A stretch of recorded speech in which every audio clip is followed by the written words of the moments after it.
मैं बेग हूँ। अच्छा बेग भंगी। जी। तो वो बोलते हैं बेग भंगी होता ही नहीं।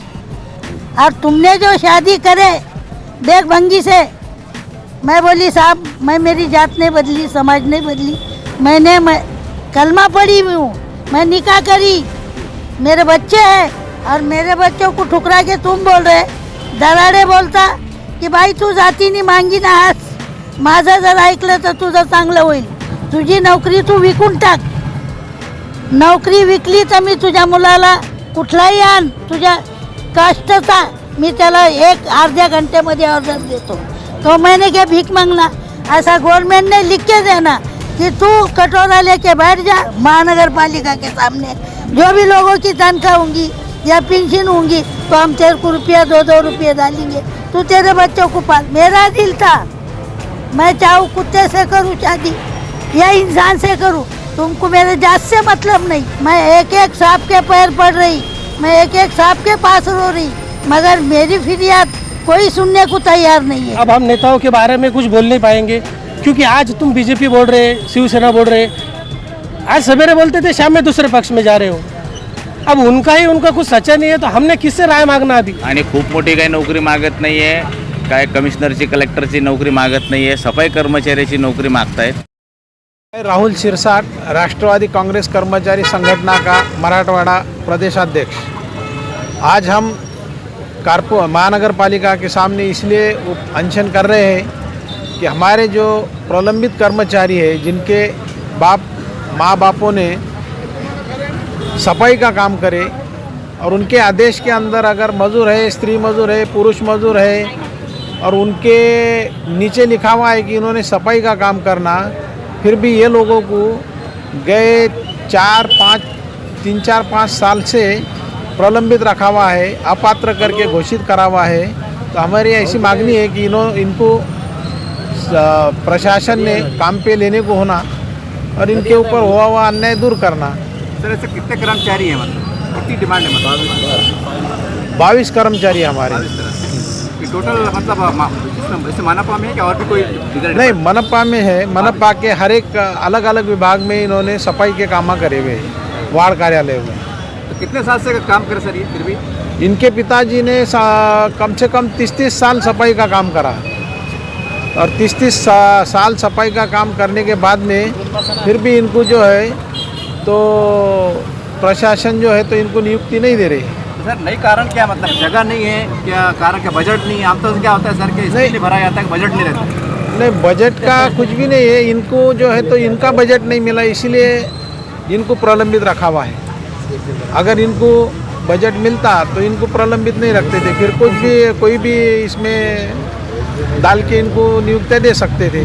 लेकिन इन्होंने उनका जो कुछ मांगनी होंगी करे नहीं होंगे, इसलिए इनको जो है तो रख दिए साइड में।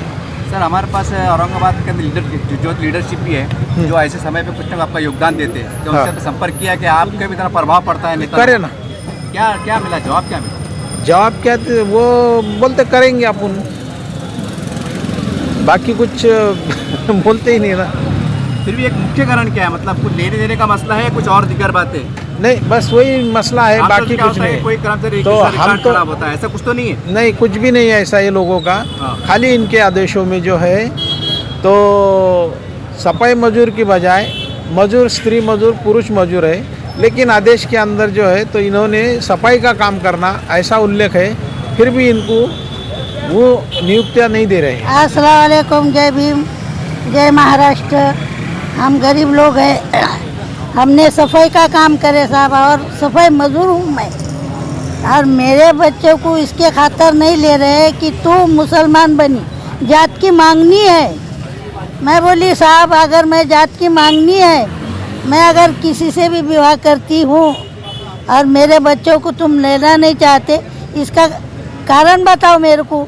नहीं बोले, जब तक ऊपर से आदेश नहीं आता तो हम तुमको लेते नहीं, और नीचे के लोग 2-2, 3-3 लाख रुपए लेके मजदूर है उनके बच्चों को ले रहे, जो माली खाते के अंदर है उनको लेने का आदेश नहीं, उनके बच्चों को ले रहे। और हमने कोरोना काल में काम करे, कोरोना काल के अंदर हमको बोले आप इंजेक्शन लिए तो तनख्वाह होंगी।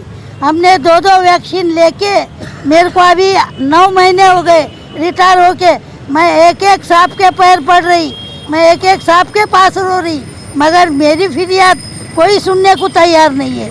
तो हम ये जो पैसे का मसला है, ये नीचे के 3 लोग हैं, ये लोग 2-2, 3-3 लाख रुपए लेके घरों में जाके आज अपना 2 के वो मालूम नहीं, नीचे जो ऑर्डर निकलते वो लोग पैसे खा रहे, उनके लोगों को ले रहे और हमको ठोकर से मार रहे।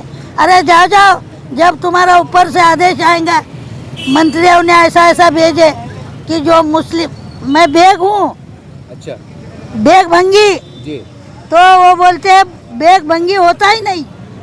और तुमने जो शादी करे बेग भंगी से, मैं बोली साहब, मैं मेरी जात नहीं बदली, समाज नहीं बदली, मैं कलमा पढ़ी हुई हूँ, मैं निकाह करी, मेरे बच्चे हैं और मेरे बच्चों को ठुकरा के तुम बोल रहे, दराडे बोलता की बाई तू जाती नाही मांगी ना हास, माझं जर ऐकलं तर तुझं चांगलं होईल, तुझी नोकरी तू विकून टाक, नोकरी विकली तर मी तुझ्या मुलाला कुठलाही आण तुझ्या कास्टचा, मी त्याला 1-अर्ध्या घंट्यामध्ये ऑर्डर देतो।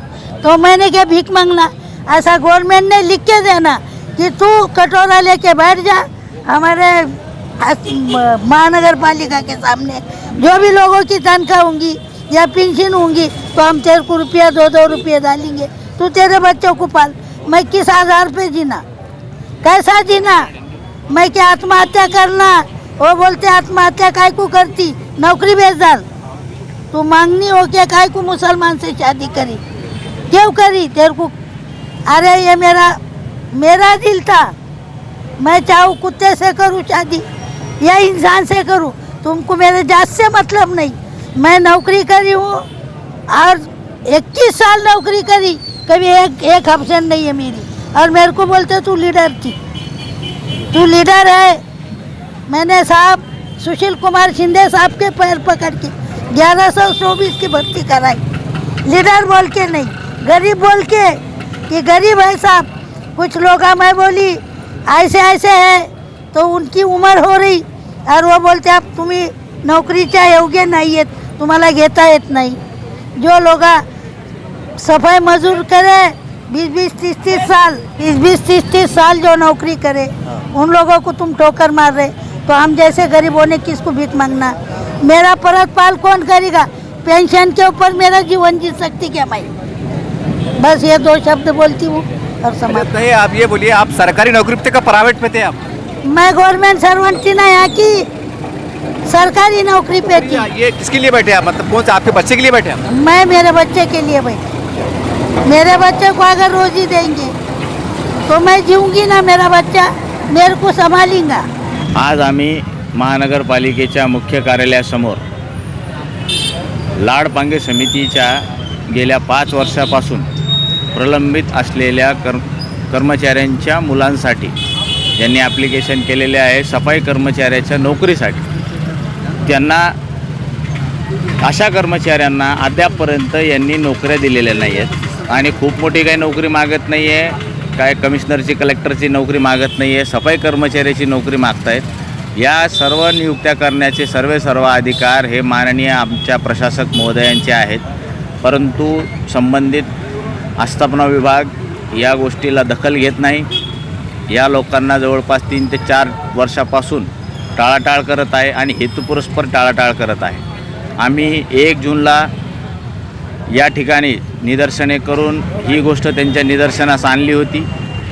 त्यांनी या संदर्भात जवळपास 1 महिन्यानंतर सुनावणी घेतली, त्या सुनावणीचाही अद्यापपर्यंत काही निर्णय लावलेला नाही आहे। म्हणून आज आम्ही या ठिकाणी राष्ट्रवादी काँग्रेसच्या कर्मचारी संघटनेच्या माध्यमातून आम्ही इथे आमरण उपोषणासाठी बसलेलो आहोत आणि आमची एकच मागणी आहे की या कर्मचाऱ्यांना तात्काळ नियुक्ती मिळावी, यांना सफाई कर्मचाऱ्यांचे आदेश मिळावे, याकरिता आम्ही इथे आमरण उपोषणास बसलेलो आहोत आणि जोपर्यंत आमची मागणी मंजूर होत नाही तोपर्यंत आम्ही इथून हलणार नाही।